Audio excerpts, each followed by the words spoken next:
In the bottom left on ley lines we do have Trigger, and in the top right it is Serral. The one and only, the man of a god tier, created a tier himself. You can kind of put him into the race. Serral, Rogue, some of the greatest of all time. Clem currently definitely the strongest player on Earth, but he needs to prove himself again. We do have EWC come up again in the summer this year. So people are starting to prepare. Of course, we have the GSL and all the things, and a lot of cups and smaller tournaments. But no, there should be some more qualifiers coming online soon. We also have Dallas. I think we just had Dallas. Should have just concluded over this weekend. Oh, maybe I'm wrong. Maybe I'm wrong. No, it should have been concluded over this weekend. Yeah, whatever. We're gonna focus on this game here. Nonetheless, there's a lot of StarCraft stacked during the summer. I know of a few more. We do have the RSL coming up as well during the summer. That's gonna be before EWC. Then I know of a tournament that should be happening in August.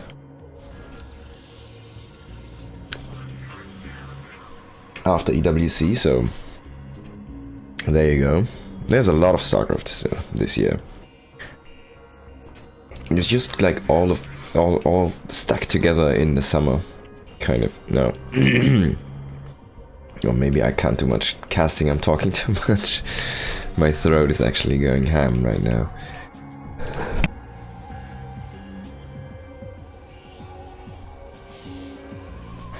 All right. First adept out on the way here. And I'm expecting, of course, the Stargate opening here from Trigger. Serral is just going with the defensive macro opening. Assuming here. He's going into his queens. Gets a few lings. He's going to go into his third base. Trigger's trying to delay that. He's going to get a small, tiny delay here. Serral blocking that himself a little bit. He's going to go up 100 minerals. Not a big deal. We do have the Stargate on the way, of course. So, super standard opening here. And, well, we'll have to see how the defense is gonna look like, and what Trigger can pull off with the harassment, how much damage Serral is gonna take, and how the mid game is gonna develop for both players. And then eventually we have to wait and see what Trigger wants to do, really. As for the Zerg player, well, it's kind of expected then. We'll see Serral either go into roaches, or he's gonna go into hydras directly, and then just gonna go into that lurker composition, which is just so strong in this matchup. Double adept already zoning in here, and I'm gonna get a couple drones. It's a pretty nice pickoff. If he can get one adept out, he's gonna be very happy with this trade already. He's gonna get another drone. Oh, that was sloppy by Serral, but he does not get the last adept. I can't believe it. Gets out with 2 HP. That's really solid early harassment. If he can get that adept home. Oh, no. Come on. You can get home. Oh, and there she dies. If that thing would have gotten home, that would have been the perfect trade for him. As is, it's still good. You get 3 links, you get 3 drones, you lose 2 adepts. It's still very solid early game damage here. You're going to be quite happy here as Trigger. Of course, if he would have kept that last adept alive, he would have been flying right now.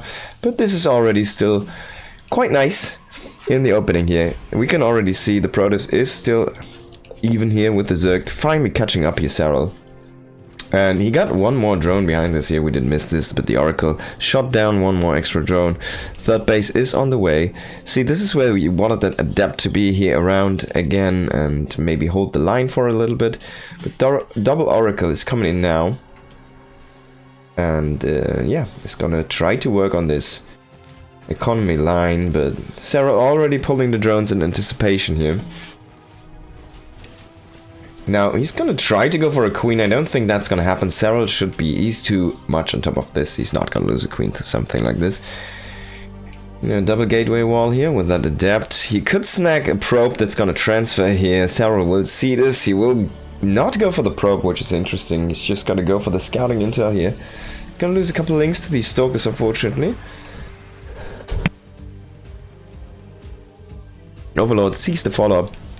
Of course, seeing the stalkers will be in means like, yeah, it's most likely gonna be Blink, and Serral should have the absolute correct read here that this is not gonna be a Charge Lot Archon push coming along the line. Just a regular Blink pressure. Now the oracles are just in a number of 2. It's not gonna be that 3 oracle, which is so common. So Trigger is trying to get a tiny edge by skipping that 3rd oracle. And he wants to have less utility but more power, possibly, in his push with a slightly faster Blink.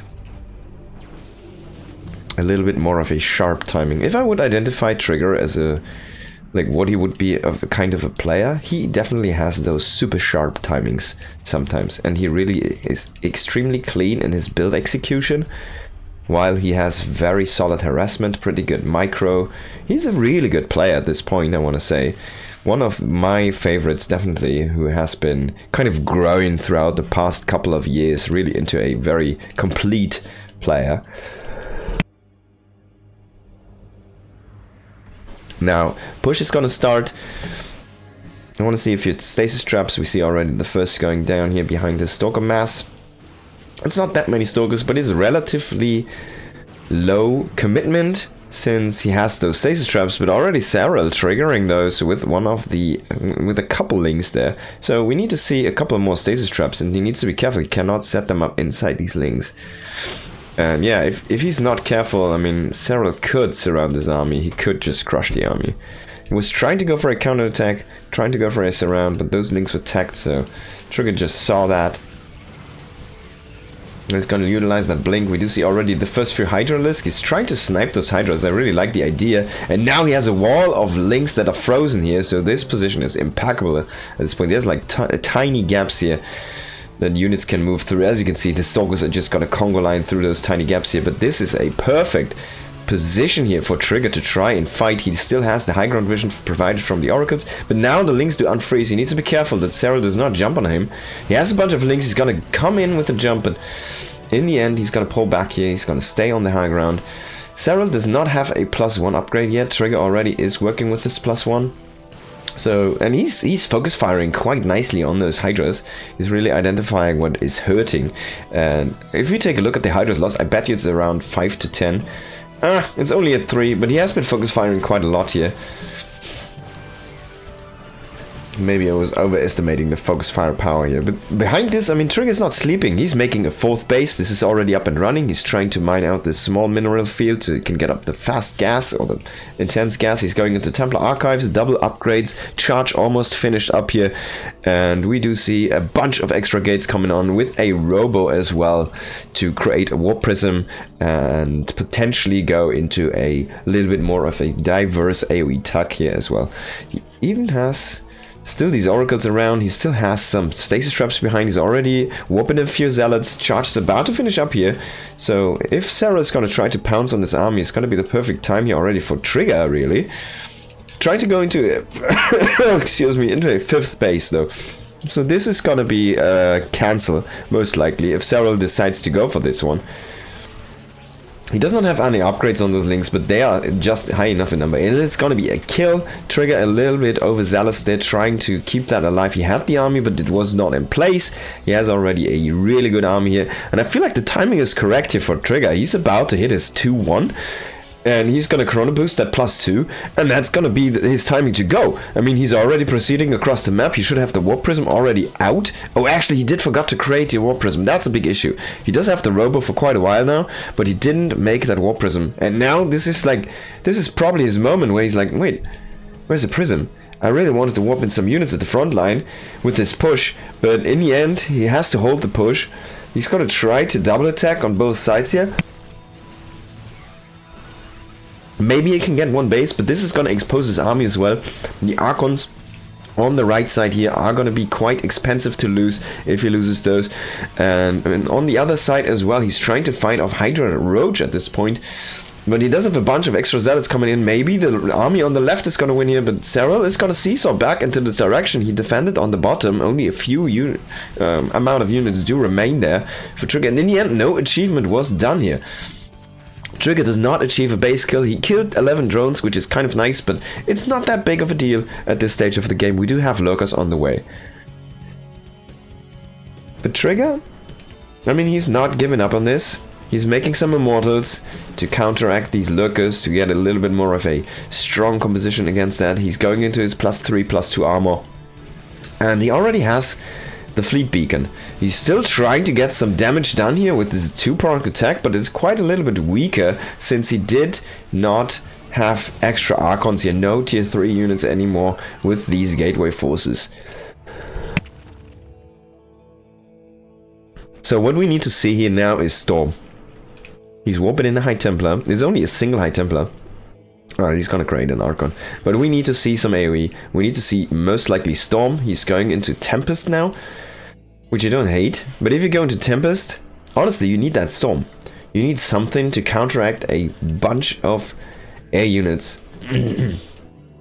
If they come in, I mean, +3/2 Stalkers are gonna fare extremely nice against any kind of air unit, but Corruptors are really beefy.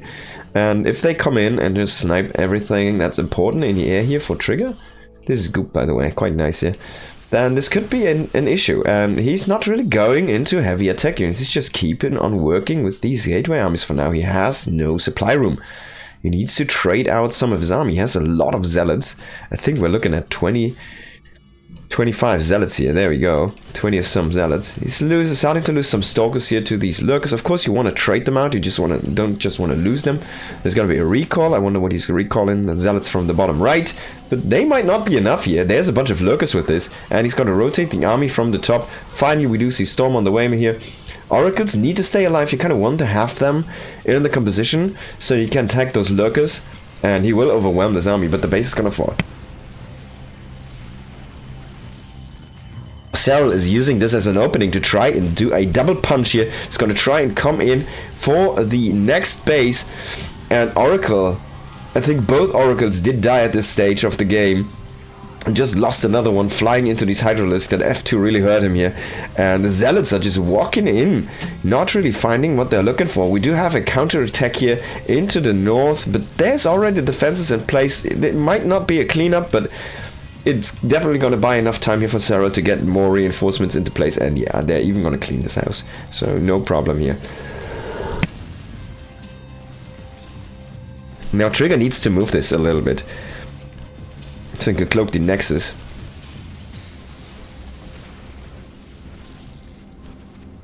And we do see Serral kind of chasing Trigger around with his only +2 Hydras. He's going into that Hydra dash now, which has been such a mainstay of this matchup recently.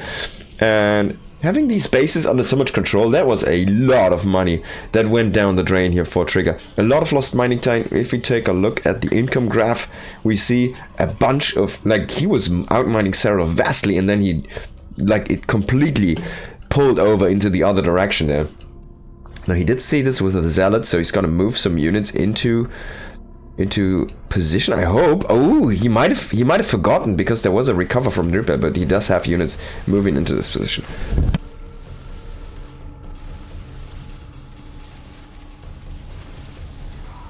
Now, Archons are not gonna be what you need against Lurkers here. I'm so sorry, but the Archons are not gonna do great. He needs to have a bigger surround here. The Archon needs to come into a bigger kind of angle here into this fight.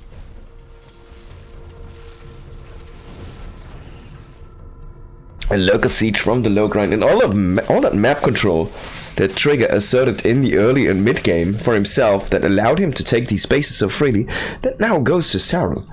And Serral has been utilizing that to its fullest, but Serral did not grow behind this. He did not throw down extra bases. He's just now finally finishing up another base here in the south. He didn't proceed the creep. He didn't push the advantage. He didn't grow behind this, really.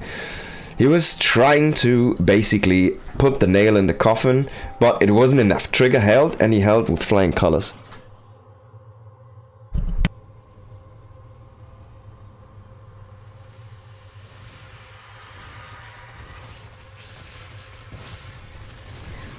Now we do see another attack here on the space. And Trigger's trying to surround that cannon to try and keep that alive from those links. It wasn't doing a good job with those probes. Doesn't really lose that many. We do see a few drones even go down here to some zealots. But everything already cleaned up. And we see Vipers now on the way. Oh, the Dash coming in here to try and snipe a High Templar and an Archon. But he stayed a lot longer there in that storm than I thought. Maybe not worth it. 3 lurkers trying to do some harassment, but they're gonna ganged up by zealots, and Serral is gonna GG. He was falling behind quite a bit now, and yeah, Trigger doing great here.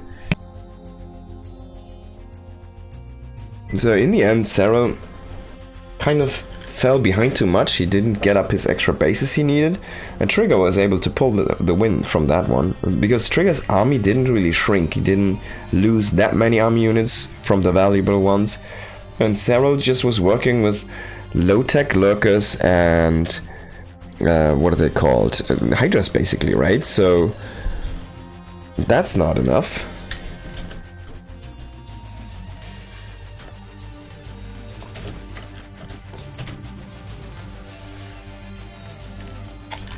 Okay. Alright, guys. I'm gonna hop into the next one, and Trigger is up 1-0 here. Very nicely played as well. A very aggressive, control-based game. Map control going for like 13 minutes. It was all about Trigger on the map. There was no way Serral could take anything. By the way, Trigger and Serral here. And Serral was just put so much behind from all of that pressure. He didn't really, as I said, like when he got finally the map for himself, which was literally, it wasn't army trades, it was trades against the economy, right? He didn't grow the economy behind this himself. He got up a Viper, yeah, that was nice, but it didn't really matter into a fight. I wonder if it even got completed. But pretty sure Trigger was all about that map there, looking stellar. Now let's actually swap these around here. Okay. Now Trigger's on the bottom, Serral on the top. There you go. Serral needs to bring this back. It's a best of 3, of course. He has this like he could lose 1 map, but now he doesn't want to lose a couple more. But if Trigger beats him here, he's got to be, well, in a rough spot.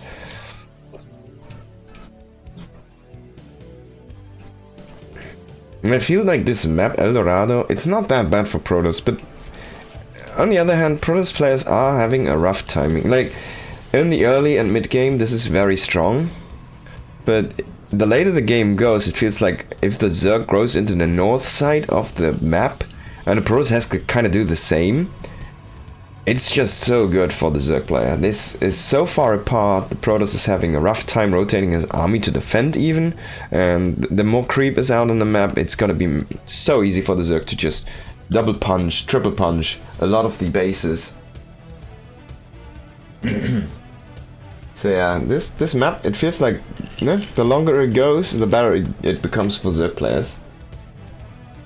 Now in the early game though, in the mid game, there's a lot of things you can do with the Protoss. The rush distance is not that fast, sorry, not that far, and you can kind of exploit the push with these gold bases here, for example. And they can help you with that very heavy zealot count, for example, stuff like that.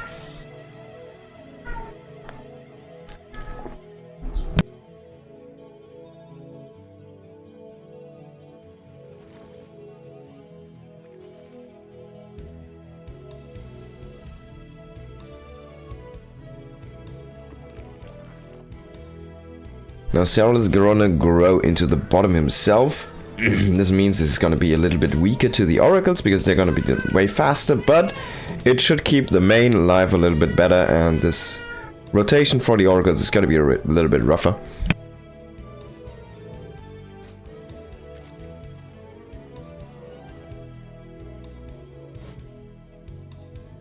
Now Void Ray first here.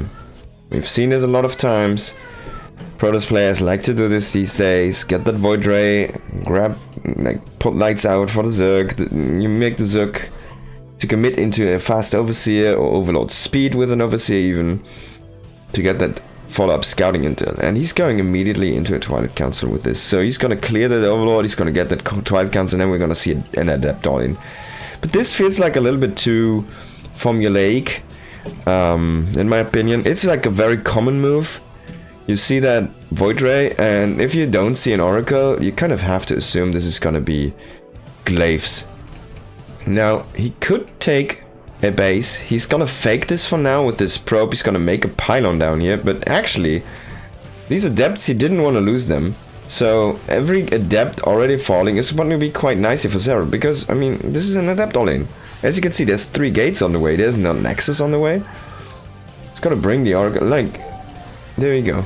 He's gonna bring the Void Ray, of course, and there's the Glaives. Now if Serral comes back and sees this, he should be, I mean, he knows there's no oracles pressuring him, right? He should know already that there is this potential of an all-in. And especially with the Void Ray first, it's such a tell at this stage.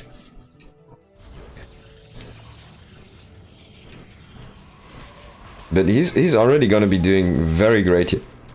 If he can reduce the adept count 1 by 1, it's gonna be so much worth it. I mean, look at this, he's gonna kill another adept, maybe he can get one more. This is warping in, already losing all of his shields. Nah, he's not gonna get that one. But that's already 3 adepts down, which you want to snowball, right? And the early adepts matter, like they are... If they die, like if you lose the first 3 adepts, they are basically as heavy investments as like 5 or 6 adepts later on. Because imagine you already have... You have 6 adepts here right now, 7 adepts, right? Imagine there's 3 more, that's 10. That's a completely different snowball, right?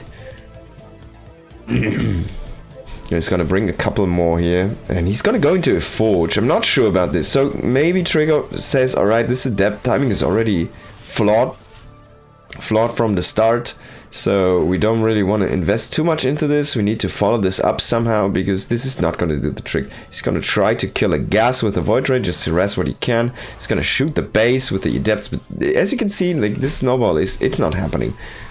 He might even not be able to trade against the queens with these transfuses here. He's gonna fake.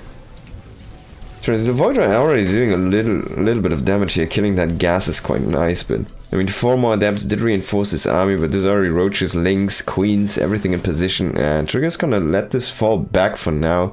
But he definitely needs AoE. He needs either Colossi or Disruptors to try and keep this at bay here, but then Serral can just go into air. Serral could do a surprise meter attack.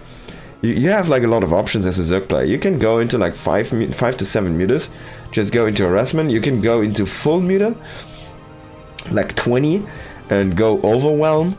There's not gonna be blink. I mean, he's going for blink now. This is kind of necessary, but this is gonna slow his AoE, right? He has a bunch of sentries. That's also gonna slow the AoE, so he's gonna go for a follow-up push, maybe. Maybe he's gonna go for a round 2 of the all-in here. He's gonna grab the prism from that robo. That's basically gonna be it. Maybe an observer. Maybe he's gonna get an immortal, but I don't expect the immortals here. I'm gonna see that blink. He should probably chrono boost that. So he's gonna wait for +1 blink. His robo units, maybe 1 immortal. There we go. He's already got that queued up. And these sentries are stacking up energies now for force fields. And that's his next try. He still has that Void Ray, man. He's very active with the Void Ray. I really love this. But Serral is taking a gold base. And that's kind of putting a timer on our Protoss player here.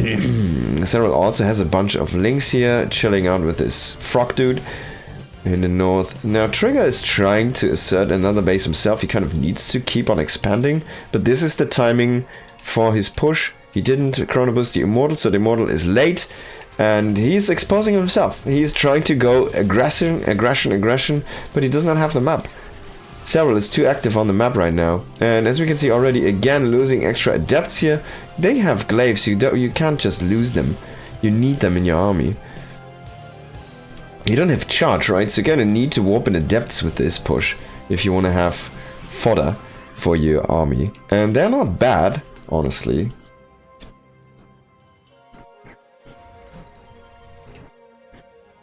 Zealots are definitely cheaper and stronger. Adepts still do assist in a composition like this. The shades, I mean, what is he doing now? He's shading back, he's splitting up the army, I'm not sure about this. And there's still no AoE. Then we see just a bunch of banelings. We see Serral is gearing up for an attack. His bane speed is about halfway done. He's going into a +1. But he's ready for some harassment. He's ready for a bust. Infestation pit on the way. He's growing behind this. He's grabbing a second gold base. He just wants to go full aggression himself. And as you can see, he's ready for the bust. But he cannot really engage into this territory with that many sentries. He's not going to connect with these banelings at all here. And he's gonna milk some of the force fields here, and yeah, I mean, Serral's gonna be quite happy that 4 force fields were used for like 3 units in that regard. And the engage is gonna happen here. He's gonna snipe that war prison with biles. Oh my god, now the immortal is exposed, the sentries are exposed, everything's falling apart. The adepts are just walking off to the side here. The stalkers decide, alright, we can handle this on our own, but can we actually? No, there's no way in hell you can handle this, dear little stalkers. He's trying to keep this alive, but as I said, there's no AoE, there is no Archons, there's no charge. He's whopping in Zealots right now, there's no charge. He has slow Zealots, look at this, no charge upgrade. This guy is frickin' slow!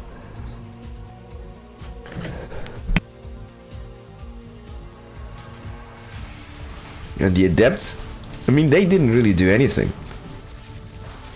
All of the glaive stuff, it didn't do much. If we take a look at the mining, it's insanely in favor of Serral. If we remember last game, it was mostly about Trigger. He was really out mining Serral quite a bit. Now this is the complete other way around. The trading is also very even. It's not something you want to see in a game against a Zerg player. As the Protoss, you want to be efficient. I mean, he has Blink Stalkers, right? This is the efficiency unit #1 if it comes to just straight up fighting. And he used up that blink, so now he's gonna be chased back all the way home. Banelings are gonna connect here with the frontline stalkers. They already have their +1, so they're really chewing into that health. But, I mean, Serral is just letting them run into the mineral line here. And I gotta say, I don't hate it, but he actually only gets 4 probes, so this was a very good crisis management here for Trigger. And he's trying to keep like single stalkers out in the front to get them, to have them banelings try to, if some of them are on attack move, just kind of get soaked up by that stalker, right? In the end, the base did fall. Trigger's down to 3 bases. He's starting to mine out his main and natural, and this is not looking good.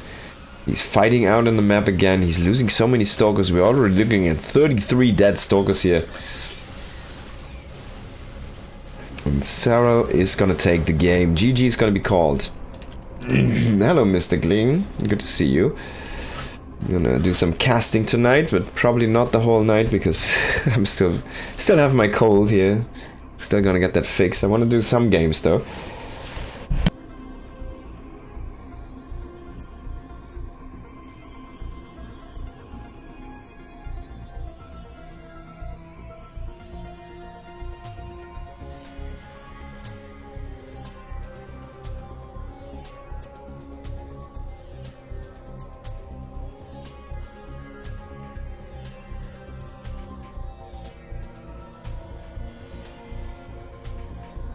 Alright, here we go. Long time since I saw Serral play, yeah. I mean, these replays are from a little bit ago, like I want to say a month, maybe 2 months. In the top right we do have Trigger, and in the bottom left it is Serral. This is from the Pig Festival 5.0.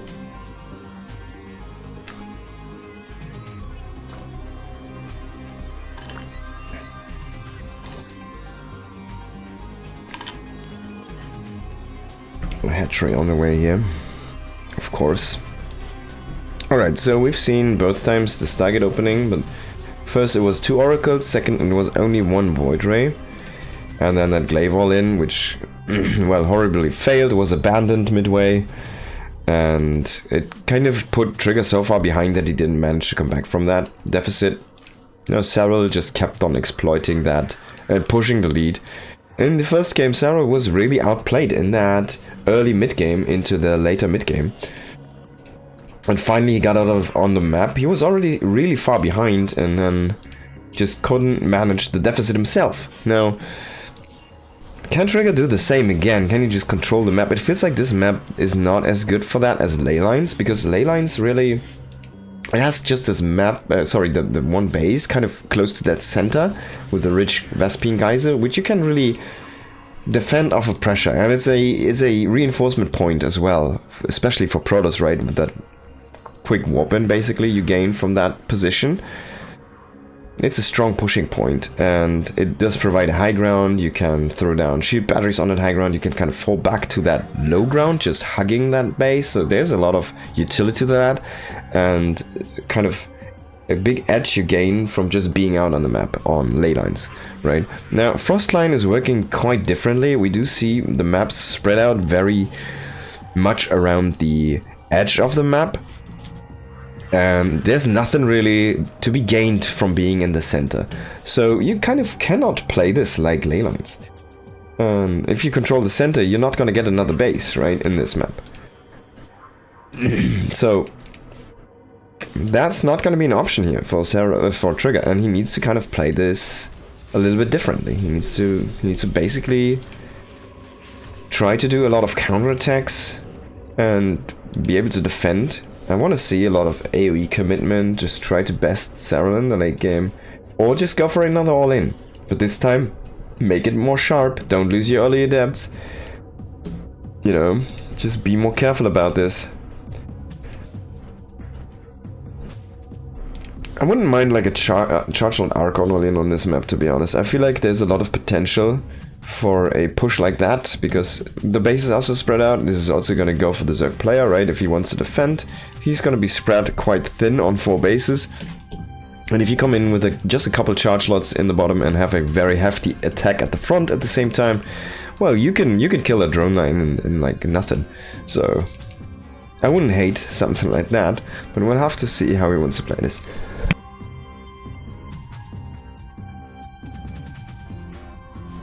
And there's the Twilight, only one Oracle for now. Is he gonna make another one? He's definitely gonna delay this. If he goes for a second one. Very fast Twilight follow-up here.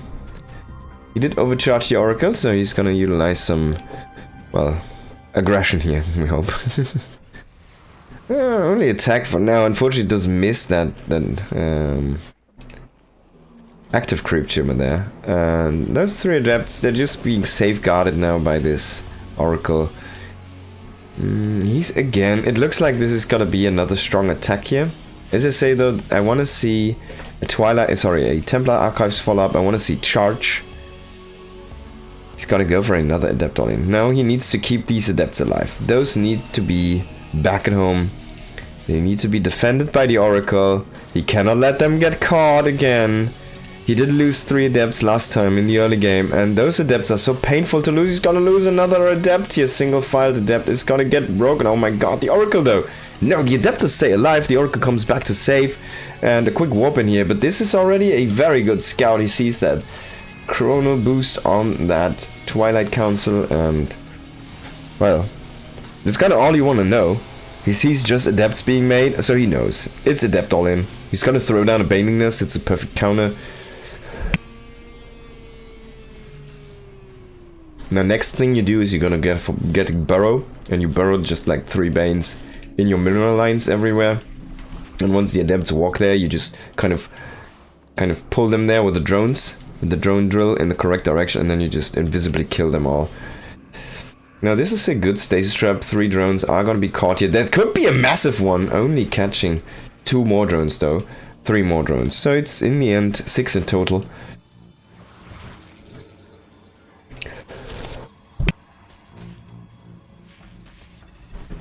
Serral can really pick his defense though, and he's gonna go for some counterattack first. Now we do see the adepts being already across the map though. This is the strength of these adepts all-ins. They are very fast across the map because of that shading, and they can snowball heftily. But hey, Banes, and that's it. GG. Now Trigger can, of course, try to play this from behind, but I mean, What is he gonna have? He does have a very solid ego still. He didn't really do that much damage. He has no AoE. He has no army. He has 4 adepts over here. He has 3 adepts over 4 adepts over here. But I mean, adepts, and you saw what they did against those Banes. They died. They died terrible death, and it's just not gonna be like they're not gonna be helpful in a defense. That's why he's still trying to be aggressive here. Out on the map, trying to find damage, find openings, at least just force Serral to have units back at home and try to defend, because he's desperately trying to go into a more solid composition to be able to defend a Ling Bane attack, but it's already commencing. I think the writing's on the wall here. Slow Banes should be enough, even a drone coming to the front here, and this mineral line is gonna be forsaken. As we can see, the Lings spilling in here. The probes is trying to stack up, but already the Lings killing 15 probes here just like that in the flinch of an eye here, and we do see more probes falling and the natural triggers falling apart as the fence is not in place, no unit in the wall. GG's gotta be called. Serral is gonna take that best of 3. Very nicely done here by Serral.